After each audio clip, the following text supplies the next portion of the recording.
Madame la Présidente, Monsieur le Premier ministre, y a-t-il eu, oui ou non, 387 kilos de cocaïne achetés par l'État, puis revendus à l'insu des magistrats suite à l'échec d'une opération? Et est-il vrai qu'une partie de l'argent de la vente aurait été cachée dans les locaux de la police? Oui, il y a une affaire. Il y a l'affaire Trident.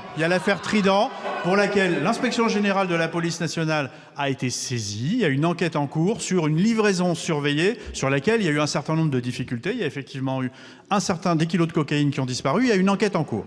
Est-ce que pour autant ça suffit à jeter l'opprobre sur l'ensemble des fonctionnaires de police qui luttent contre les trafics? Alors, monsieur le député, moi je vous pose une question. Vous qui aspirez à diriger la ville de Marseille, je vous pose une question simple. Est-ce que vous soutenez les policiers quand ils luttent contre les trafics de stupes? Et est-ce que vous condamnez fermement, sans ambiguïté, le trafic de stupéfiants partout sur le territoire national et notamment à Marseille?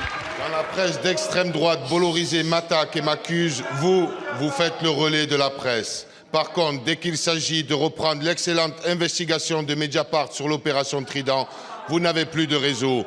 Je vous sens mal à l'aise, Monsieur le ministre de l'Intérieur, très mal à l'aise avec cette prétendue opération antidrogue menée entre la Colombie et Marseille en 2023. Cette prétendue livraison surveillée de cocaïne pour permettre l'interpellation d'un trafiquant majeur de ce pays.